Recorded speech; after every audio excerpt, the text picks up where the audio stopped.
You were never able to choose freely. Everything around you conditions you in 1,000 ways, including our own biological legacy. You have a unique psychological profile, of course, but predictable, subject to so many conditions and threats that pull more than others, experiences that make you the perfect person to make those decisions, and that is when choosing becomes a fantasy.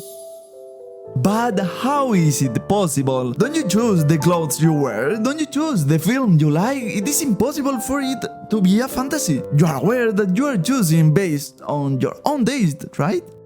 Of course. I am talking about zooming out and seeing each microscopic event as a brushstroke drawing the unfinished image that you are today. I am talking about the people you surround yourself with, your physique, your intelligence, your abilities, weaknesses, fears, even language influences the way you perceive the world. In Spain, you would believe that the moon is female and the sun is masculine. In Lithuania, it is the other way around. Melunis is the moon and is masculine, and Saule, the sun, is female, and in the United States, it doesn't have any sex. You have to look at it this way. You are the perfect creation to make the decisions you make. You are not 100% predestined, but neither are you 100% free. It is a healthy balance between the two. Choosing based on what you have experienced is a gentle form of predestination. That is something that professional motivators hate because their business is based on superficially making you feel good and making you feel you are capable of doing anything, something that does more harm than good.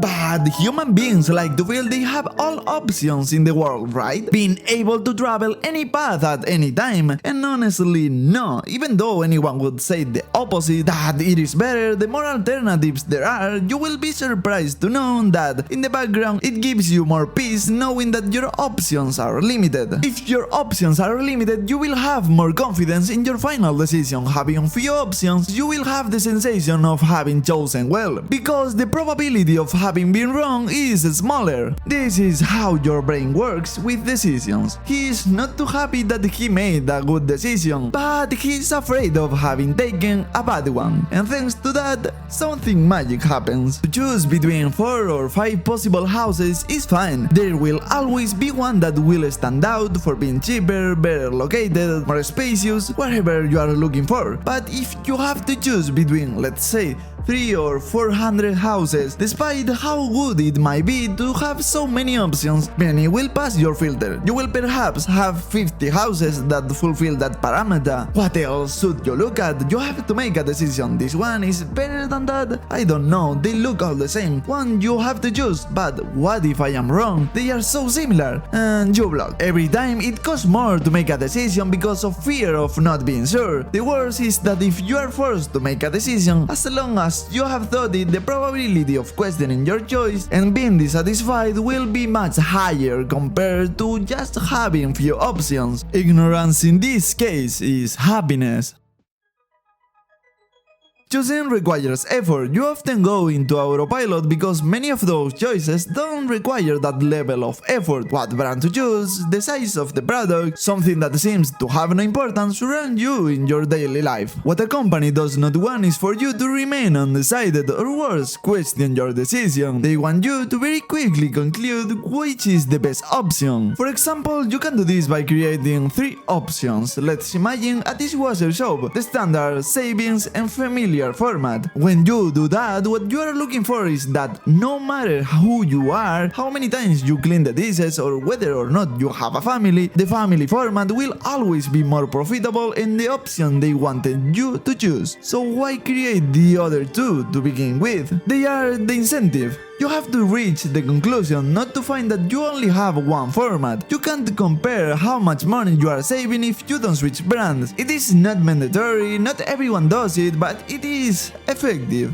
You feel like you are making a decision, but it wasn't entirely up to you. Well, maybe with these simple things it will work. After all, if you save money, who cares if choosing is some kind of wishful thinking? The thing is, choosing requires so much effort that we are happy when the answers are simple. Having few options, buying the family format, it is not because it is a dishwasher soap, it is not because they treat us like fools, it is because it works. Dana really did an experiment testing the decision-making abilities of 100 MIT students. He gave them a form, a copy of the subscription methods that The Economist had years ago. You could subscribe on the web for $59, in paper for $125, and to get them both for $125. It was at the beginning a mistake, but no. In that test, 84% of the students chose the pack of 125, and nobody chose the paper for 125. Of course, it was logical. For the same price, you had both. You were wasting money. The joke is that he did it again, removing the option that nobody wanted, and that is when you realize the lack of control that you have on your own decisions. In this second scenario, with another 100 students, 68% chose the first. You are still believing in choosing when what you eat, wear, and consume in general is the result of a not even developed business plan. The client can choose the color he wants whenever and when it is the blue, satisfied to choose and happy to have few options. Marketing can change the perception of what you think you are choosing. There are stories that you know well. Those wonderful years when doctors recommended the cigarette brands, making actresses smoking movies as if it were an empowering trade. Not only men have the right to have lung cancer. The now famous American breakfast was nothing more than a collaboration between a bacon brand and a public relations consultant, Edward Bernays. The first to perfectly use medical authority. Nobody forced them to put the bacon in their mouths early in the morning. Bernays did something much better, making them believe that they had chosen him. You never felt like you don't know what you are looking for, but you know exactly what it is if you see it in a supermarket, in a clothing store, in a restaurant. It happens frequently. Sometimes they are implemented ideas, as Bernays said. Others are marketing tips more or less effective and known, like putting a time limit on units, products of daily shopping at the bottom of the supermarket if they tell you that includes a 10% free, and others less known, subtle but equally powerful. If you think it still doesn't make sense because you choose based on personal taste, I remind you that eggs with bacon were popular because they like it and they are still liking it. They are choosing it. Imagine the amount of things you have chosen thanks to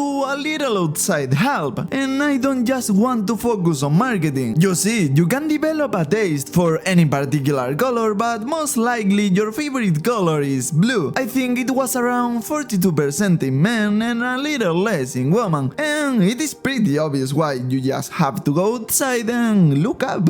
It works like the Cima Blue episode of Love, the Robots. The artist who had already done everything begins to become obsessed with the color blue without anyone knowing exactly why. In the end, he tells us that he is a better version of a little robot created by a girl a long time ago to clean the tiles of the pool. The blue is one of the first colors that we see, and a size like none other. You are a woman and you want to drag a man, there is nothing more powerful than the red color. It is perceived as desirable because it is connected to the attraction. At the beginning it was born as a biological. When a woman ovulates, her body temperature rises enough to make parts of her body blush, her face, neck, and that stuck with us so much that it exploded, and now the red is synonymous with attraction also culturally. You just have to think about Valentine's Day and red comes to your mind. A red cheeks, a red lips, a red dress is a magnet for most of the men. Not only denotes availability but also certain vulnerability because it is perceiving that blood signs, and it is universal. Those countries or even tribes that for some reason hate the red because of symbolism, they still use it cosmetically when they intend to attract men. So simple and so effective at the same time. It's just a color for the view, but for the DNA, it will be the woman you want to be with.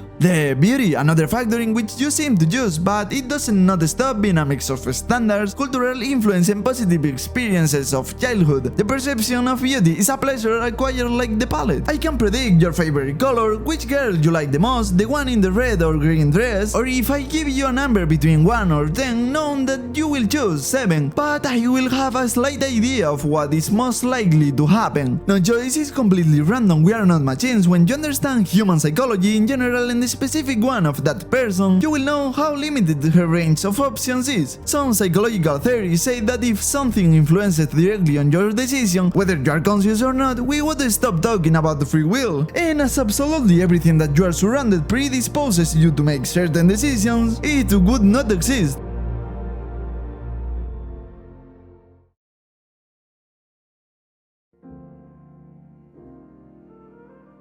There is an ancient and very famous tale that explains how even logical decisions to avoid something trigger it. That is the most brutal form of predestination. You can find it as an appointment in Samara, although it is so old that you can find it with another title. The tale goes like this. It is said that the merchant one day meets death walking around the market. Logically, he is scared, he runs away and goes to a friend's house to whom he tells what happened. The friend tries to call him, but he can't. He says that he will go to Samara at least until the death has gone. The next day, the friend went to the market to talk to the death and explain why he has scared his friend in that way. Death told him that he was also surprised to see him in the market since he had a date with him in Samara. It is fun, and at the same time, if you think a lot about it, it can be asphyxiating because you enter a loop that is impossible to resolve. Even though you know all and every one of the reasons that have led you to make a decision, it does not change at all. It is a lie we love to hear. You can do whatever you want, you have all the options in the world, but it's just a massage for the soul. Feel that freedom that has always concerned the human race. Having total control is an aesthetic but unreal.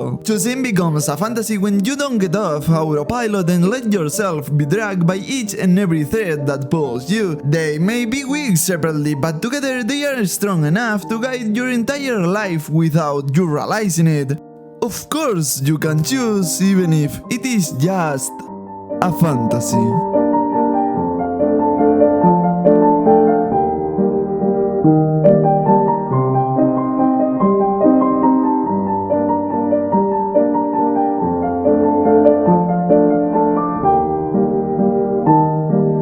Y así, la siguiente pieza comienza.